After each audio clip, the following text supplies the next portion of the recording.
Taatanii qabsoon kana asirratti geggeeffame reeffa diinaa lafatti ilaalaa kan jirtan, mooraa diinaa dhuunfattanii kan jirtan, dhiigni hedduun kan ilmaan keetii dhangala'ee qabee magaalaa dhuunfanneerra. Kanaaf kanatti fufnee eegsisaa tokkoof mataa keenya ni yaadanna. Kanaaf jecha kabajjuu dhabna. Daldaluu, qotachuu, piroofeesarummaa hojjechuu, dokteerisii hojjechuu utuu danda'u, konkolaataa bituu utuu danda'u, Oromiyaa jechuu mirkaneessuu fi jaalan kaleessa guutummaa Oromiyaa keessatti kufan asitti illee kufanii jiran yeroo yaadannudha. Muranneerraa galatooma.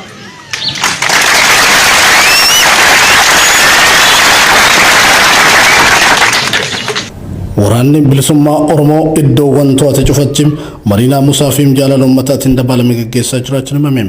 Godina Qeellam Wallaggaa fi Wallagga Lixaachiin WBO'n magaalota garaagaraa yoo to'atuu fi uummata bal'aa wajjin marii yoo gaggeessuun suur sagaleedhaan mul'ateera. Waraanni bilisummaa Oromoo ajajaa zoonii lixaa jala jiru magaalaa lixa Oromiyaa wayittii to'atetti qeerroom qarreem haawwalii fi manguddoota bifa hirmaachiseen hawaasa bal'aa walitti qabuun marii adda addaa gaggeessaa tureera. Marii kanarrattis jalqabam gootota bilisummaa Oromoo fi Oromiyaatiif aarsaa ta'an yaadachuudhaan jalqaban. Haasawam suur sagalee kanarraa kan fudhatame ni yaadanna. Daldaluun, qotachuun, baratee piroofeesara ta'uun, PhD digrii hojjechuu osoo danda'u Oromoof Oromiyaaf bilisummaa mirkaneessuuf jecha jaallan qabsoo keessatti kufan kan lubbuu dhabaniif kabajni haa ta'u jechuun hawaasa bal'aaf ergaa dabarsanii jiru. Itti aansunis qabeenya diinaa humna waraana bilisummaa Oromoo fi qeerrotiin to'atame kamuu saamuu osoo hin taane jaarsoliin biyyaa abbootiin amantii fi qeerroon seeran to'achuun bakka tokkotti walitti qabanii eeguun qabeenya waloo kan uummata naannichaa tajaajilu taasisuun akkaan barbaachisaa akka ta'es miseensonni waraana bilisummaa Oromoo marii kana dursaa turan hawaasaaf ifa godhanii jiru. Kan itti aanu haala yeroo irratti waa isinitti tokko qabsoorra jirra yeroo qabeenya saamnu hirmaannu miti. Sirrii moo sirrii miti? Yerootti qabeenya waloo gumaachinu eenyu wal kabajnurraan ala yerootti qabeenya diinaa tokko tokkoon mana keessatti guurratan miti wanta ta'eef qabeenya diinaa dugda diinaa irraa kaleessa amma irraatti saamame mooraa diinaa keessaa waan fuudhame qeerroon ganda jirtu, jaarsoliin biyyaa ganda jirtu, abboonni amantaa ganda jirtan keessaa ni to'attu iddoo tokkotti walitti qabdu qabeenya waloo moo waloomin? Uffataaka eegamuu danda'uu qaba.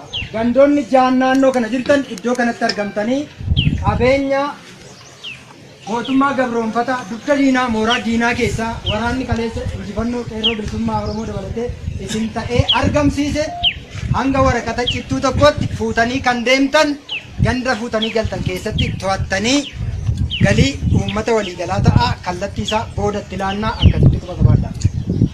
Dhawaata magaalotaa fi gandoota adda addaa bilisa baasaa deemaniin ammoo qabeenya diinaa to'atame hundam akkamitti gumaata qabsoo fi tajaajila hawaasaaf akka oolu gara fuulduraatti WBO'n kallattii kan kaa'u ta'us akeekanii jiru.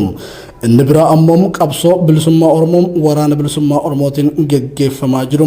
Qeerroon kaleessam ulee baateem gajaraa baateem dhagaa baatee qabsa'aa ture qarreen haadholii fi abbootiin marchim ammas hanga xumura gabrummaatti hanga bilisummaatti waraana bilisummaa Oromoo tumsuun qabsoo akka finiinsinu jechuun saba bal'aa Oromootiif waamicha qabsoo dhiheessanii jiru.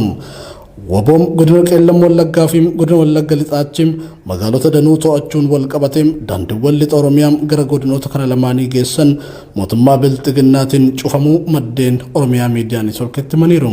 Daandiiwwan kunneen erga cufamanii guyyoonni 5 darbanii jiraachuus odeeffannoon OMN dhaqqabee ni mirkaneessa. Nagaamu lama lammaffaan hin bilisoomne naannoo qellemtu bilisoome